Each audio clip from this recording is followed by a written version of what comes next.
Bom dia, meus irmãos.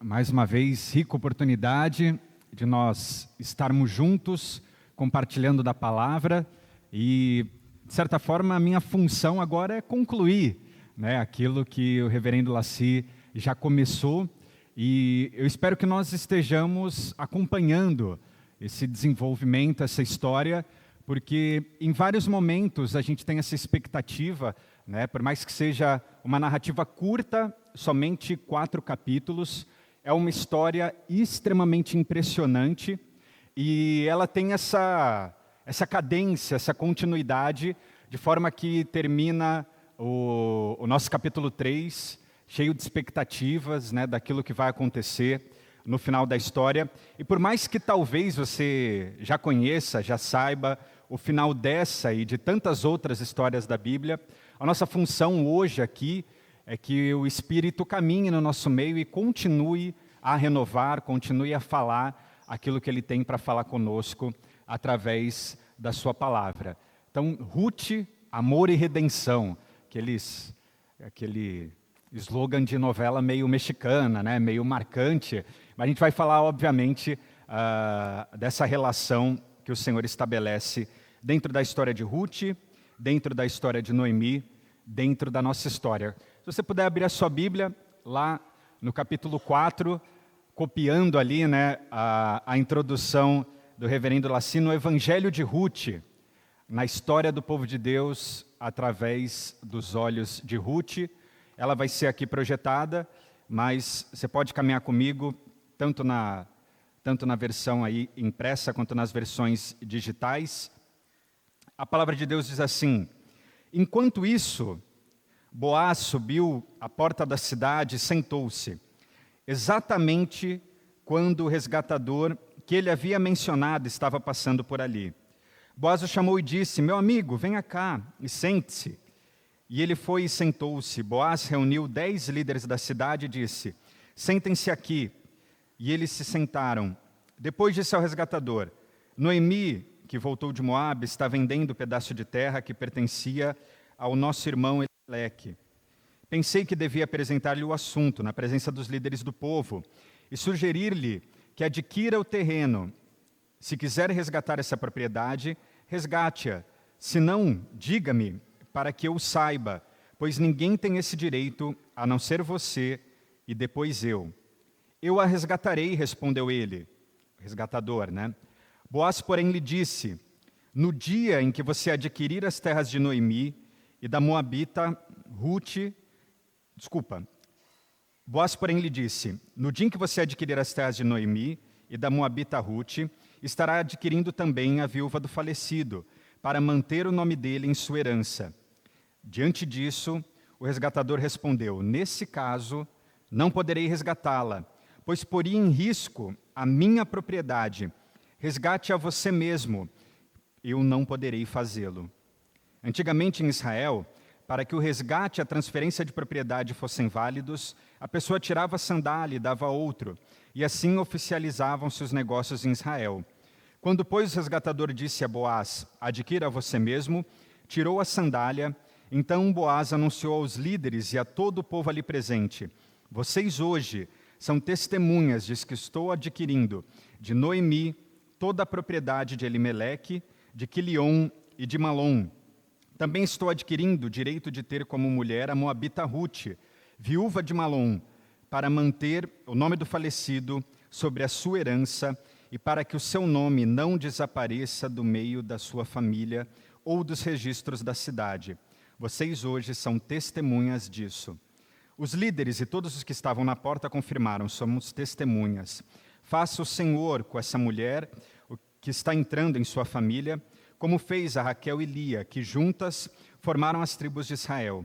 Seja poderoso em Efrata e ganhe fama em Belém. E com os filhos que o Senhor lhe conceder, dessa jovem, seja a tua família como a de Pérez ou de Perez, que Tamar deu a Judá. Boaz casou-se com Ruth e ela tornou-se sua mulher. Boaz a possuiu e o Senhor concedeu que ela engravidasse dele e desse à luz a um filho. As mulheres disseram a Noemi: louvado seja o Senhor, que hoje não a deixou sem resgatador, que o seu nome seja celebrado em Israel. O menino lhe dará nova vida e sustentará na sua velhice, pois é filho da sua nora, que a ama e que lhe é melhor do que 7 filhos. Noemi pôs o menino no colo e passou a cuidar dele. As mulheres da vizinhança celebraram o seu nome e disseram: Noemi tem um filho, e lhe deram o nome de Obed. Esse foi o pai de Jessé, pai de Davi. Essa é a história dos antepassados de Davi, desde Pérez. Pérez gerou Esrom, Esrom gerou Ram, Ram gerou Aminadab, Aminadab gerou Nassor, Nassor gerou Salmão, Salmão gerou Boaz, Boaz gerou Obed, Obed gerou Jessé, e Jessé gerou Davi. Vamos orar mais uma vez, meus irmãos? Senhor, nós te louvamos, Pai, porque o Senhor é bom, a tua graça e a tua misericórdia duram para sempre. E é por isso que nós estamos aqui, Deus, porque nós cremos, ó Pai, que hoje as misericórdias do Senhor se renovaram nas nossas vidas e te pedimos, ó Pai, te clamamos, para que o Senhor, ó Deus, venha, ó Pai, com teu Espírito, ó Deus, completar em nós tudo aquilo que o Senhor já tem feito, ó Pai, não só nesse momento, mas em toda a nossa história, que nós possamos compreender e entender melhor e na nossa limitação e nas nossas dificuldades, possamos refletir, ó Pai, quem é o Senhor da nossa vida e da nossa história. É isso que eu te peço e te agradeço, no nome santo de Jesus. Amém. Nós começamos, essa história de amor e redenção falando do gosto do retorno, do gosto amargo do retorno, das várias tragédias que mobilizam Noemi e Ruth para chegarem desacreditadas, totalmente sem esperança, num lugar que talvez poderia lhes ser inóspito, passando fome, uma série de situações, e como mesmo nas tragédias o Senhor continua conduzindo as nossas histórias para aquilo que Ele espera de nós. Porque como nós ouvimos no nosso segundo encontro, não há acaso. Nada do que acontece na nossa vida, nada do que aconteceu antes de nós, seja bom, seja ruim, seja aquilo que a gente já conseguiu entender ou ressignificar, através das nossas experiências, através da nossa memória, através, às vezes, do auxílio terapêutico ou de várias situações, não há nada que acontece por acaso. O Senhor continua conduzindo a nossa história, mesmo nos eventos que para nós não fazem sentido, e talvez a gente nunca entenda, assim como o apóstolo Paulo sofreu com espinho na carne, para que ele não se ensoberbecesse, nós não entendemos os caminhos de Deus. O Senhor continua sendo Deus e nós continuamos a ser os seus filhos, amados, fruto do seu amor, mesmo em momentos de luta, em momentos de luto. No nosso último encontro nós falamos sobre início e espera, e como mesmo diante da soberania de Deus, mesmo nós entendendo e compreendendo que o Senhor faz e Ele há de fazer aquilo que, a boa obra que Ele há de completar para realizar os seus planos, nós também somos sujeitos das nossas histórias. Nós temos que ir atrás, buscar e também saber o momento de esperar. Esperar não é cruzar os braços, esperar que literalmente tudo caia do céu, muito pelo contrário. Nós vamos até o limite, até chegar no staff, até acabar as nossas forças, e assim nós cremos que o Senhor age naquilo que nós não podemos controlar. Então, hoje eu gostaria de conversar e compartilhar com vocês da ruína à redenção. Nós estamos nos highlights, Eu peguei o capítulo talvez mais prazeroso para falar da graça e da ação de Deus, e a conclusão dessa linda história que perpassa por várias histórias, vários lugares, um período muito especial da história de Israel, que a gente pode olhar com uma lente ampliada para a vida de uma estrangeira, de uma moabita, de uma mulher desprezada na sua própria terra e que chega em Israel e encontra com Boaz. E no nosso último encontro, a gente tem todo o plano ousado de Noemi, como o reverendo Laci chamou, ele tem um desfecho, mas ainda não acabou. Se nós olharmos para o nosso texto, nós temos aqui, no final do capítulo 3, termina o nosso capítulo no encontro de Ruth e Noemi. Quando Ruth voltou à sua sogra, essa lhe perguntou: como foi, minha filha? E Ruth lhe contou, né, tudo o que tinha acontecido. Então ela disse a Noemi: agora espere até saber o que acontecerá. Sem dúvida, aquele homem não descansará enquanto não resolver essa questão hoje mesmo. E eu acho fantástico como a narrativa é colocada, né? Enquanto isso, Boaz subia à porta da cidade e sentou-se exatamente quando o resgatador que ele havia mencionado estava passando por ali. Meus irmãos, eu sei que durante a caminhada, né, durante os nossos encontros, o pastor Laci já abordou essa relação, mas aqui no final da narrativa fica ainda mais claro, mais evidente que o Senhor age no nosso cotidiano, apesar de nós, né? Apesar de muitas vezes nós tentarmos resolver ou de alguma maneira, né, pelas nossas forças, estabelecermos aquilo que é melhor para nós, o Senhor continua a agir. Não somente no extraordinário, não somente nos grandes milagres da nossa história, mas no nosso dia a dia, na nossa semana que inicia agora, na nossa semana que se encerrou nesses últimos dias, nos muitos caminhos que nos trouxeram até aqui hoje. O Senhor age no nosso cotidiano, na normalidade da nossa história. Olha que fantástica a dinâmica. A gente tem um contraste muito grande. Nos últimos episódios da nossa história, a gente tinha uma tensão quase que de vida ou morte. Noemi traça um plano com Ruth, mas é um plano extremamente arriscado. Ruth precisa arriscar a sua vida para, durante a noite, entrar, né, ali na moagem da cevada, se encontrar com Boaz sem que ninguém veja, primeiro para que Ruth não seja desonrada, né, para que Boaz não seja desonrado, para que de repente as pessoas não olhem e pressionem ou Boaz ou Ruth, né, a tomar alguma atitude equivocada. E nós vemos todo o cuidado de Boaz em relação àquela situação, mas a gente vê, olha, não saia daqui, né, para que ninguém te veja. Então, a despedida de Ruth, ela sai meio que, né, às escuras ainda para encontrar com Noemi, e agora nós temos a ação conduzida, né, Boaz que conduz, mas a ação de Deus para concluir essa história. Olha que coisa fantástica. Boaz, logo que acorda, né, quando raia o sol, Boaz está diante da porta da cidade.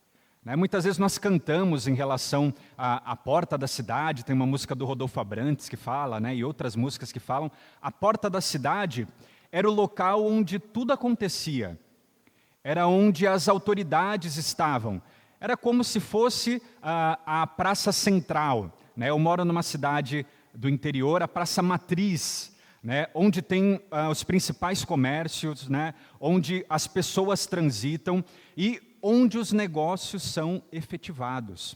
A porta da cidade é onde os homens são condenados, onde as mulheres respondem aos seus atos. E Boaz, ele chega na porta da cidade, enquanto isso, né, enquanto Boaz sobe a porta da cidade, sentou-se exatamente quando o resgatador, né, que ele havia mencionado passava por ali. Então parece aquelas coincidências da vida, né? E nós sabemos que não há acaso, não há coincidência. Boaz, ele está disposto a fazer aquilo que a lei mandava, da forma como a lei mandava. Se o plano de Ruth tivesse dado certo, se o plano de Noemi tivesse dado certo e de repente eles tivessem consumado algum ato ali, né, sexual na noite anterior, o casamento teria sido consumado pela lei de Israel. Mas Boaz, ele age de maneira cuidadosa em relação a Ruth. né, a nossa relação, a nossa visão do casamento, né, ela é muito mais romântica. Até o subtítulo, né, da nossa série, Amor e Redenção. Naquele período, as relações eram muito mais legais, né, e Boaz está aqui para cumprir a lei. Ele vai colocar diante desse homem, né, tudo que deveria ser colocado para que ele pudesse assumir diante de Deus, diante dos homens, aquilo que ele precisava fazer para que Ruth fosse retomada, né, dentro da caminhada, né, dentro da família de Israel. Então, o plano de Noemi, que tinha uma intenção, no mínimo, dúbia, né, de se colocar diante de Boaz, agora nós vemos a atitude de Boaz, um homem disposto a cumprir a lei. Né? Diante da nossa leitura, às vezes parece meio aleatório, né? Exatamente quando aquele homem passava por ali. Mais do que isso, né? Se eu não me engano, a revista atualizada coloca eis que passava, né? Então, quase que no dia a dia ali, ele passando, talvez ali para o comércio, alguma coisa, e Boaz o chama para discutir a questão de relação com Ruth. Então, aqui é uma frase que o pastor Laci já trabalhou, né? A aleatoriedade circunstancial que impacta as nossas vidas não é fruto do acaso, mas da soberania de um Deus, né, soberano e amoroso. Eu fiz questão de manter a mesma frase, né, por mais que nós estejamos em partes diferentes, porque na conclusão da narrativa reflete as pequenas narrativas que foram colocadas durante todo o livro de Ruth. A gente vai ver que a conclusão, o final no capítulo 4, é uma grande resposta ao primeiro capítulo. Na realidade, essa história, esse livro, não é sobre Ruth, não é sobre Boaz, não é sobre Noemi, nem Elimeleque, sobre o Deus que conduz a história do seu povo a partir das nossas histórias. Mas nós estamos num momento de tensão, né? Porque Boaz encontrou o resgatador, e aquele homem ele tem o direito de assumir não somente Ruth, mas tudo aquilo que estava disposto a Elimeleque e a sua descendência. Então, agora diante do diálogo que se coloca, a gente vê como a realidade da vida está presente diante de todos nós. Meus irmãos, nós estamos falando do povo de Deus. Aqui, a porta da cidade não é em Moabe, não é em Sodoma, não é em Gomorra, não é em nenhuma outra cidade bíblica, Nínive, que seja marcada por uma estrutura pecaminosa. Nós estamos falando de uma cidade onde habita o povo de Deus. E Boaz está diante de um homem, um israelita, né, que ama o Senhor, que ama a lei, né, um homem que parece ali ser honrado, mas diante do diálogo e daquilo que é colocado, a gente vai conhecer as reais intenções daquele homem. O coração daquele homem é registrado na história bíblica e na história do povo de Deus, e nós temos muito para aprender com o resgatador. Olha que interessante. Boaz reuniu os líderes da cidade, né? Primeiro ele fala, meu amigo, venha e assente-se. E a gente vê que aqui pelos verbos, né, toda essa relação, o sentar, tem a ver, né, com, durante a cultura, né, não só judaica, mas a parte do Oriente Médio, né, todas as negociações, além do se assentar à mesa, quanto mais velho, ou quanto maior a autoridade, né, com que você se assentava junto, maior seria, né, a discussão ou o assunto que ali seria tratado. Então, a gente vê que Boaz ele vai tomando conta de todas as coisas, né? Ele manda sentar, ele senta, né? Ele reúne os anciãos, manda que eles se sentem, eles se sentam. Então, Boaz vai conduzindo, não de maneira, vou colocar assim, perspicaz, né? Mas ele coloca diante, literalmente, né, diante daquele homem, a autoridade para que ele decida. E olha como ele fala, né? Você sabe, a ideia que ele fala é isso, né? Noemi Lá no capítulo 1 a gente soube, né, que quando Noemi e Ruth chegaram, foi um burburinho na cidade, todo mundo comentando, todo mundo meio que apontando para Noemi, né, e Noemi falando, olha, eu não tenho mais nada, né, nem me chamem mais de Noemi, meu nome agora é Mara, amargurada, porque, né, saí daqui de mãos cheias e o Senhor saiu da minha casa, né, me deixou de mãos vazias. Ele fala, olha, bem você sabe, né, que Noemi voltou de Moabe, está vendendo as suas terras que pertenciam a Elimeleque, nosso irmão Elimeleque. Pensei que deveria apresentar-lhe o assunto na presença dos líderes do povo e sugerir que ele adquira essas terras.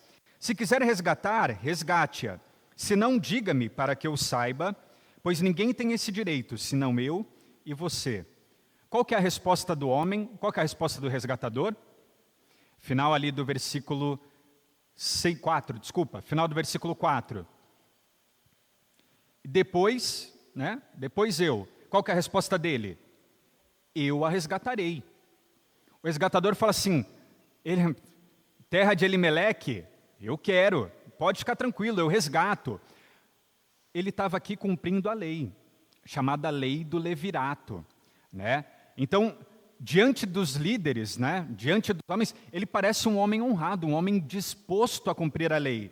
Só que, Boaz, porém, lhe disse, no dia em que você adquirir as terras de Noemi, da Moabita Ruth, estará adquirindo também a viúva do falecido, para manter o nome dele em sua herança. Versículo 6, diante disso, o resgatador respondeu, nesse caso, não poderei resgatá-la, pois poria em risco a minha propriedade. Resgate-a você mesmo, eu não poderei fazê-lo. Meus irmãos, o que parece, né, só uma discussão entre duas pessoas sobre terra, né, sobre uma possível esposa ou coisa parecida, revela muito mais profundidade, não somente do coração desse homem, mas aquilo que eu e você devemos aprender diante dessa situação. Qual que é o interesse desse homem? Na realidade, o que ele espera diante daquela oportunidade? Que é terra, né? Ele quer, o que significava terra até hoje, né? Naquele momento ainda muito mais, numa sociedade agrícola, agrária, né? Ele queria expandir os seus domínios, né? Ainda mais sabendo que Noemi era idosa, era só esperar Noemi morrer, e Elimeleque não tem mais descendentes, né? Malom e Quirion também não têm descendentes, aquelas terras seriam dele, dos seus descendentes. O interesse dele é totalmente econômico, né? Capital. Ele não está preocupado em nenhum momento com Noemi, ele não está em nenhum preocupado com Elimeleque, o seu irmão, né? Como Boaz fala, ele está preocupado com o seu próprio umbigo, com o seu bolso, né? Talvez os mais novos ainda não tenham ouvido falar, mas provavelmente os mais antigos já ouviram falar da lei de Gerson, né?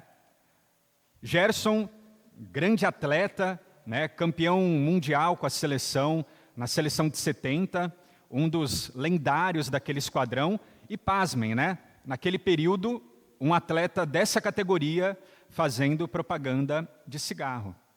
Qual que é o slogan da propaganda? Né? Leve vantagem você também. Leve vantagem você também.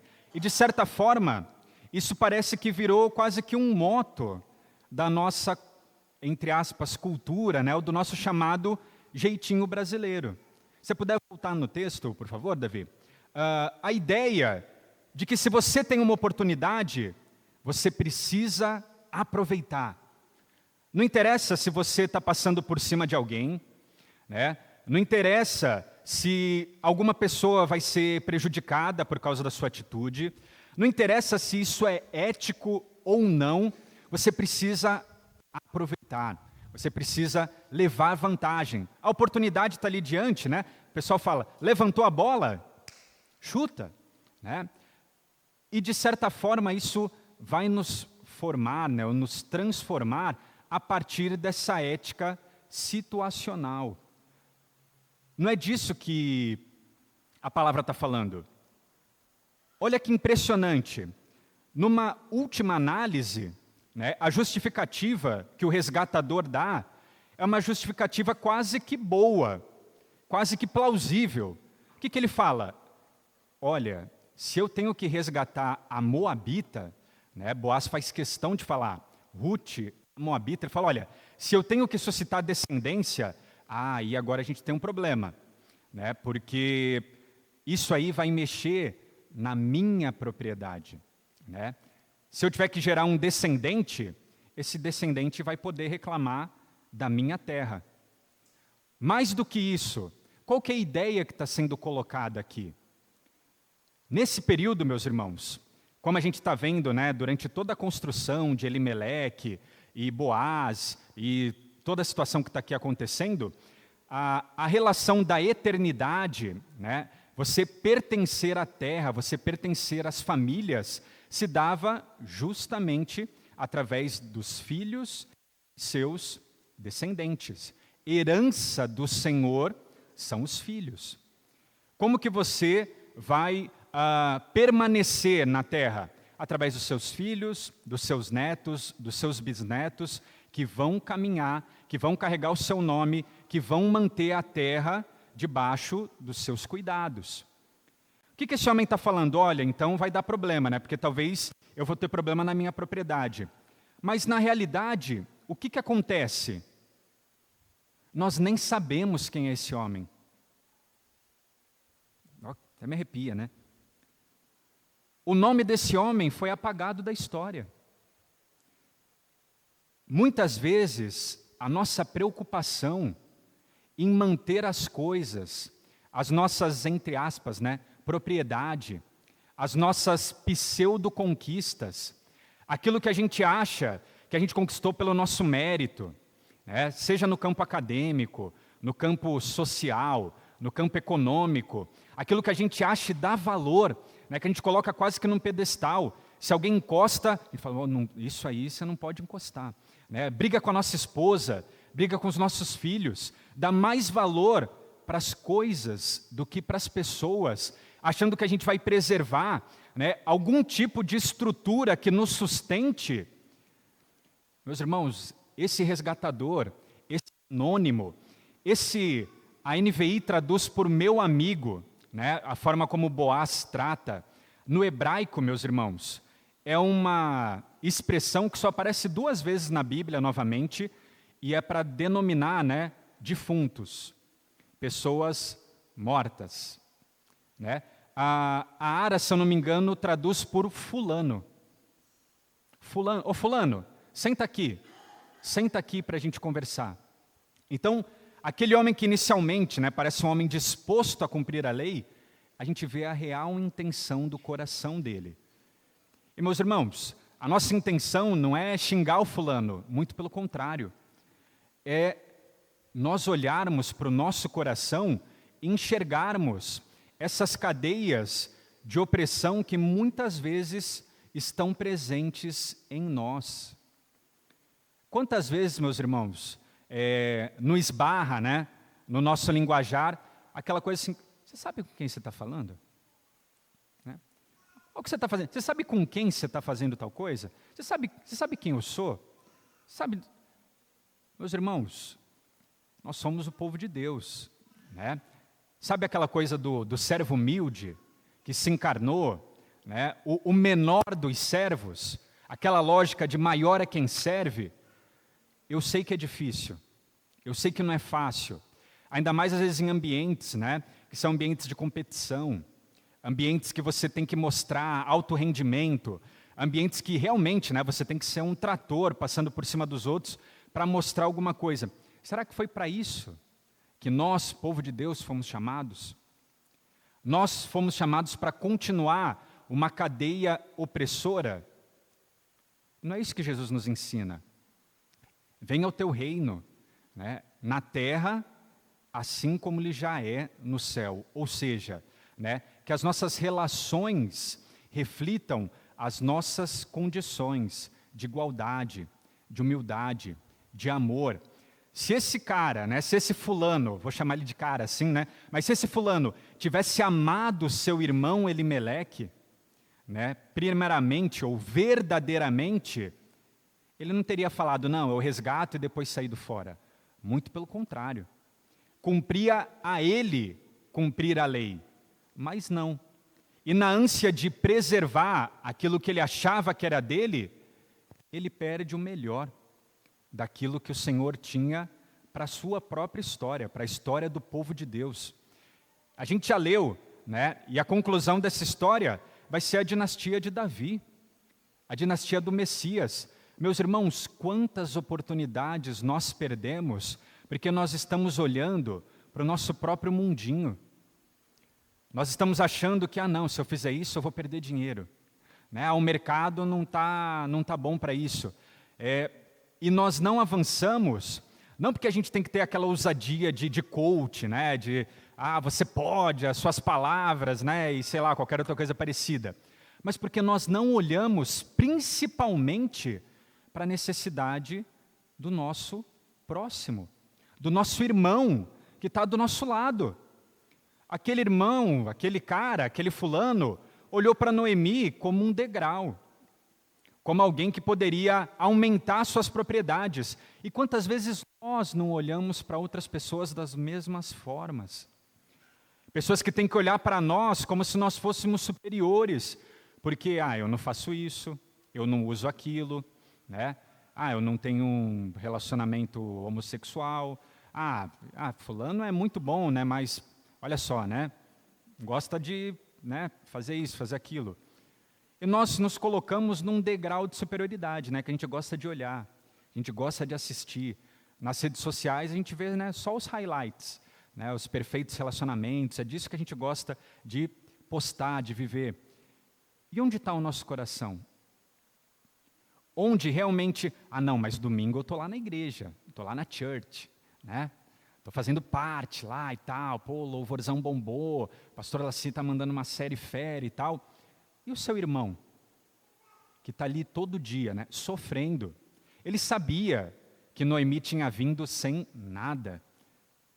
Ele sabia que Boaz não estava advogando em favor de Noemi ou coisa parecida. Eu falo, jamais Boaz, um cara desse tamanho, eu vou pegar a terra antes que Boaz pegue. Só que ele fala assim, só que você sabe, você vai cumprir a lei direito. Você não vai levar Ruth e colocar para escanteio, você não vai oprimir, você não vai usurpar dessa moça, você vai fazer aquilo que tem que ser feito.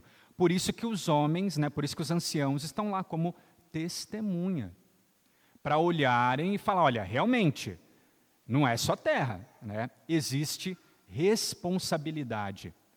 E agora, meus irmãos, olhando para o nosso país, né, olhando para Indaiatuba, olhando para o nosso bairro, olhando para a nossa empresa, qual a nossa responsabilidade como cristãos? Por que nós nos reunimos aqui? Se for só para passar 1 hora, né, nem no ar-condicionado a gente está ainda, né, se Deus quiser, logo, logo. Se for para passar 1 hora sofrendo, passando calor, né, vendo urubu chegando pela janela, acho que a gente tem coisa melhor para fazer. Né? A nossa ideia é que a gente tenha um olhar apurado, um coração sensível à necessidade do outro. Aqueles onde você vai ser Boaz, né? Onde você vai ser aquele que, como nós ouvimos aqui na oração, pela sua alegria, pelo seu estilo de vida, pelo seu casamento, pela forma como você cuida do seu namoro, pela forma como você cuida do seu funcionário, pelo clima que você gera na sua empresa, no seu lugar de trabalho, você vai ser conhecido e reconhecido por ser um pequeno Cristo, né? Um cristão. Então, um Deus que odeia os opressores, mas ama a fidelidade. Deus ama a fidelidade. Por mais que nós não vejamos, muitas vezes, né, de maneira rápida, como nós gostaríamos, os frutos daquilo que nós semeamos, eu acho lindo, né, como o apóstolo Paulo vai falar lá na frente. Olha, uns vão plantar, uns vão regar, às vezes uns vão orar, né, uns vão orar para que caia a chuva, e talvez anos, né, gerações depois, esses frutos irão nascer. Meus irmãos, não pensem vocês que aquilo que vocês fazem não gera resultado. Talvez você nunca vai ver a pessoa entrando por essa porta, por esse cara. Talvez ela não seja membro da Igreja Presbiteriana do Parque. Talvez ela nunca, confesse os símbolos de fé da Igreja Presbiteriana do Brasil. Mas, meus irmãos, o Senhor está agindo. De uma forma que eu e você, nós somos limitados para entender. Mas não é possível você crer num Deus que é soberano na história e você não reparar que as pessoas que o Senhor colocou no seu dia a dia, no seu caminho, as pessoas quebradas, aquelas que ninguém tá nem aí, e você não pensar, falar, o Senhor tem um plano na vida dessa pessoa, e cara, esse plano sou eu. Eu preciso fazer alguma coisa, seja mandar uma mensagem, chegar lá num dia com um bombom, falar, pensei em você. Se você já assistiu aquela série Ted Lasso, se você não assistiu ainda, assista. Eu falo, todo pastor, todo líder, os presbíteros, todo cristão tem que assistir. Alguém que transforma o ambiente, alguém que cuida dos seus superiores, alguém que cuida dos seus subordinados, alguém que olha para as pessoas, mais do que para as atividades. Não estou aqui para pregar do Ted Lasso, muito pelo contrário. A minha ideia é que você entenda que você faz parte desse plano. Noemi, a palavra de Noemi, no final do primeiro capítulo, de mãos cheias eu parti, de mãos vazias o Senhor me trouxe de volta. O Senhor colocou-se contra mim, o Todo-Poderoso que me trouxe desgraça. Você já declarou isso? Você já chegou num ponto que você fala, olha, a minha vida é uma vida desgraçada, longe da graça. Lá no interior, se você fala ou se você chama alguém de desgraçado, é pior do que você falar um palavrão, talvez muito mais ofensivo. Tem gente que fala assim, não fala isso. Ser pastor, você não devia nem falar isso. Noemi está falando do próprio Senhor, fala assim, olha, eu estou longe da graça de Deus. Eu não sou alvo olha a minha vida. Eu não tenho nada para postar. Eu não tenho nada para expor. Eu não tenho nada para que as pessoas curtam, deem like. A minha vida é uma vida vergonhosa, vexatória, a ponto de mudar, mudar a própria identidade dela, mudar de nome. Meus irmãos, o amor de Deus, a fidelidade, a disposição de fazer, de cumprir o que é certo, mesmo quando parece, ou todas as coisas nos mostram, demonstram que algo pode parecer errado. Como nós falamos anteriormente, aquele fulano, era um israelita, um homem que conhecia Deus, um homem que conhecia a lei, um homem que provavelmente devia cumprir plenamente lá os seus ritos religiosos, e a gente sabe, que no final, tentando segurar com as suas próprias mãos ou com a sua astúcia a sua história, o seu legado, a gente vê escapando pelas mãos a maior oportunidade que aquele homem teve. Salmo 20, versículo 7, fala que uns confiam em carros, outros em cavalos, mas nós confiamos no Senhor, que fez o céu e a terra, aquele que fez todas as coisas. Então, Boaz confia na fidelidade de Deus. Ele fala, olha, se você for fazer, cumpra da maneira correta. Ruth, a moabita, será ali a sua esposa. A gente vê que aquele homem dá para trás. E por último, não menos importante, nós temos ali a conclusão da nossa história.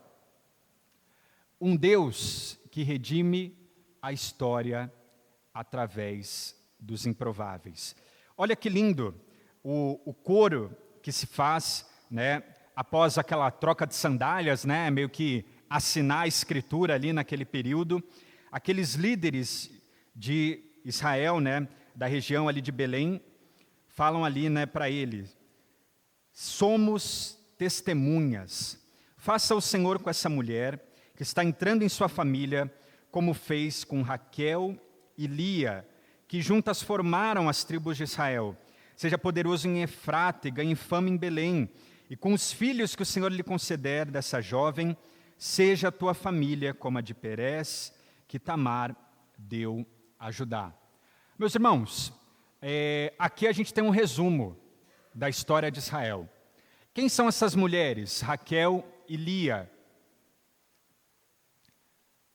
São estrangeiras, assim como Ruth, mulheres estéreis, assim como Ruth. Meus irmãos, para eles era muito estranho Ruth ter sido casada por tanto tempo e não ter tido filhos. Então, a imagem para eles é de uma mulher estéril, é uma mulher que talvez não pudesse ter filhos. E a bênção que esses homens rogam é para que Raquel e Lia, as mulheres dos patriarcas, mulheres que eram estéreis, mulheres que dependeram da ação de Deus para que o plano de Deus no povo de Israel se cumprisse. Mulheres que foram transformadas, em termos de identidade, em termos de história. E Tamar, lá em Gênesis 38, é uma história totalmente estranha para nós, porque Judá, ele tem 3 filhos e o primeiro morre e passa para o irmão não cumpre o que ele deveria cumprir, ele não quer dar descendência a Tamar, ou seja, ele não quer dar descendência ao seu irmão e assim dividir as terras. Esse segundo irmão também morre e Judá tem um terceiro filho que ele não quer dar em casamento a Tamar. Tamar morreria ali de fome e cessaria a história do seu marido. Então, em honra ao seu marido, ela faz meio que uma história meio esquisita. Ela se fantasia, ela se prepara como uma prostituta ritual e se deita ali com Judá e ela assume, e ela tem filhos gêmeos. E quando ela está a ponto de ser apedrejada como um adultério, coisa parecida, ela mostra que, na realidade, ela só continua a descendência do seu filho através de Judá. E Tamar é retomada ali, e a descendência de Judá, que, surpreendentemente, no final de Gênesis, nós sabemos que vai ser a casa de Davi e a casa também do Messias, famoso leão de Judá. Então, essa história, que parece cheia de tropeços, cheia de história mal contada, de pessoas totalmente aleatórias, estrangeiros na casa de Israel, mulheres assumindo um protagonismo numa sociedade patriarcal, E a gente tem esse registro, essa bênção final, para que o Senhor faça com Ruth, assim como fez com essas mulheres. Pode passar para mim, Davi, por favor? Não sei se vocês conhecem esse jornalista, o nome dele é Elan Santos, Elan Bastos, desculpa. Você não precisa conhecer, ele é apresentador de uma TV local na Record, Piauí, ou coisa parecida, mas esse homem tem uma história de superação, uma história de transformação. Ele chegou a ser catador de reciclável, em São Paulo, morou na rua por mais de meses, até que teve uma oportunidade de transformação, foi estudar jornalismo e hoje é apresentador, numa rede de canal aí nacional. Eu poderia trazer centenas, ou dezenas de histórias de transformação, mas a ideia que nós trabalhamos sobre o aspecto maior da redenção é que o Senhor continua a agir, continua a trabalhar em pessoas totalmente improváveis. A história de Ruth, que parece meio que natural para nós, seria mais ou menos como se a história do Brasil fosse contada, ou fosse colocada no pilar dessas narradoras. Pessoas que a gente sabe que não fazem parte da nossa cultura, pessoas que são talvez estranhas para nós, pessoas que a gente olha e fala assim, não, mas nossa, aqui nada a ver, o jeito de vestir, o jeito de falar, não são o nosso povo, mas o Senhor transforma, redime essas pessoas, redime a nossa história. Olha que interessante. Se nós olharmos, né, tudo isso que o Senhor está trabalhando, a forma como Ele está apresentando, conclui o livro de Ruth numa genealogia. Né? No estudo da Sociedade Bíblica do Brasil, com uma comunidade cigana, ao apresentar várias narrativas bíblicas, e eles queriam fazer a tradução por idioma, aquele Cajun, né, Cajun, coisa parecida, não sei como é que fala, né, o idioma cigano, e nas várias narrativas, qual que eles deveriam começar a traduzir a Bíblia, eles escolhem justamente o livro de Ruth. E ao perguntar por quê, eles falam porque encerra numa genealogia. E você conhecer os seus antepassados e ter grandes nomes, né, entre eles, é algo que para nós é importante, para nós faz a diferença.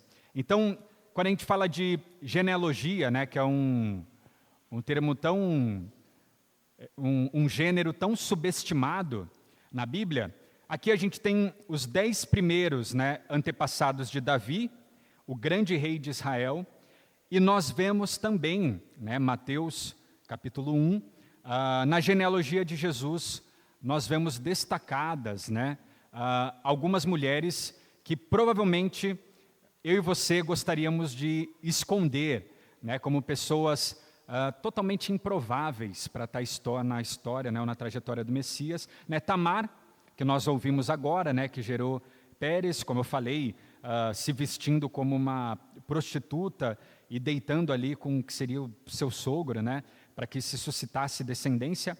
Raabe, que era prostituta também e resgatou ali, né, os homens de Israel para que eles pudessem invadir depois a cidade. Ruth, né, estrangeira, também totalmente desprezada. A mulher de Urias, Betseba, e a própria Maria, né, que foi por muitos considerada uma mulher, né, adúltera, que engravidou antes de ter casado. Né? Então, o quanto isso nos ensina de como o Senhor usa, né, pessoas improváveis para redimir a história. Mais do que essas pessoas, como eu falei, né, talvez você não tenha esses grandes tropeços na sua trajetória, mas Ele usa eu e você.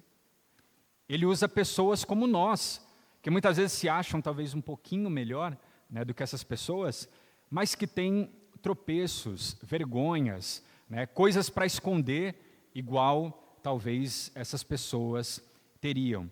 A grande transformação do livro de Ruth é esse final. Né? Noemi pôs no colo o menino e passou a cuidar dele. As mulheres celebravam seu nome e disseram: Noemi agora tem um filho, lhe deram o nome de Obed.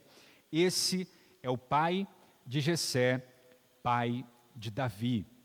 Então, aquela que fala que o Senhor me despediu, né, eu saí de Moabe de mãos vazias, agora termina, né, com as mãos cheias, ali com o menino, né, com a criança no colo. E olha que coisa maravilhosa. Olha o final do livro de Ruth, né, e olhando para o cânon, né, para a organização dos livros da Bíblia, como termina o livro de Juízes. Esse aqui é o último versículo de Juízes, né? Na mesma ocasião, os israelitas saíram daquele local, voltaram para suas tribos, para os seus clãs, cada um para sua própria herança, ou seja, cada um procurando cuidar de si. Naquela época, não havia rei em Israel, cada um fazia o que parecia certo. Do caos total, da ruína moral do povo, nós vemos o Senhor levantando um rei, levantando um líder, levantando aquele que viria a redimir Israel. Não plenamente, mas a chamada raiz de Davi. Um dia na nossa história, o Senhor levantou a Cristo, o pregou na cruz em substituição aos meus e aos seus pecados. A história da redenção passa por pessoas improváveis, e o mais improvável é alguém que não tem pecado, o justo, morrer pelos injustos. Alguém que não deveria ser condenado pelos pecados de outras pessoas. O improvável da história é aquele que redime plenamente a história, aquele que realinha o caos do universo, aquele que pode tomar da morte o seu agrião e agora mostrar para nós que nós podemos viver uma nova vida, debaixo de novos valores, porque no caos da história, o Senhor continua soberano, redimindo em Cristo todas as coisas. Essa mesa é prova disso. Nós estarmos aqui é prova disso. Em memória daquilo que o Senhor fez, nós estamos aqui e é para isso que nós vamos celebrar a ceia nesse momento. Na palavra de Deus, o Senhor nos aconselha a nos examinarmos. Nós iremos orar para que nós possamos nos preparar e eu já convido os senhores presbíteros para que a gente possa juntos distribuirmos a ceia do Senhor. Vamos orar, meus irmãos. Senhor, nós te louvamos, Pai, porque na nossa limitação, o Senhor continua a fazer em nós, ó Pai, e fazer por nós aquilo que nós não podemos fazer. Obrigado, ó Pai, porque o Senhor nos ensina. O Senhor age, ó Pai, em meio às coisas corriqueiras da nossa vida, da nossa história, e mesmo debaixo da nossa ganância, mesmo debaixo, ó Pai, de projetos que parecem justos e bons aos olhos dos outros, ou que nós queremos que pareçam justos e bons aos olhos dos outros, o Senhor revela, ó Pai, a verdade do nosso coração. Nós queremos, ó Pai, sermos como Boaz, ó Deus, termos o nosso coração alinhado em Ti. Nós queremos buscar, ó Pai, fazer o que é correto, mesmo que nós não possamos ou não consigamos, ó Pai, plenamente enxergar o resultado daquilo, mesmo que pareça que no caos da nossa história nós estejamos deslocados, ó Pai, nós cremos que o Senhor, ó Deus, faz as coisas terem sentido, porque o Senhor é o soberano da história. O Senhor, ó Pai, nos faz sermos mais do que as pessoas olham para nós, ó Deus. Nós queremos, ó Pai, sermos Teus filhos, ó Pai, filhos amados, como o Senhor nos chama. Nós queremos, ó Pai, fazer parte do resgate da história, ó Pai. Nós queremos transformar, ó Deus, a nossa cidade, o nosso local de trabalho, o nosso país, ó Deus, não porque nós somos melhores, ó Pai, mas porque nós cremos que o Senhor atua através de nós. E olhando para o nosso próximo, ó Deus, nós podemos, ó Pai, ter novamente as nossas mãos cheias, a nossa identidade, ó Pai, transformada, renovada, o nosso coração alegre, porque o Senhor, ó Pai, fez aquilo que nós não poderíamos fazer. O Senhor atuou, ó Pai, na estéreo, o Senhor, ó Pai, atua, Senhor, aonde nós pensamos que está finalizado. O Senhor traz novos recomeços, ó Pai, a relacionamentos de pais e filhos, esposo, esposa, pessoas que talvez nós não vejamos valor, mas o Senhor vê. Nós queremos te pedir, ó Pai, nós queremos ver como o Senhor vê. Nós queremos, ó Pai, confiar na tua soberania, ó Pai, e rememorarmos, ó Pai, aquilo que o Senhor fez por nós através do Teu Filho. O que eu te peço, ó Pai, te agradeço, em nome santo de Jesus. Amém, Senhor. A palavra de Deus diz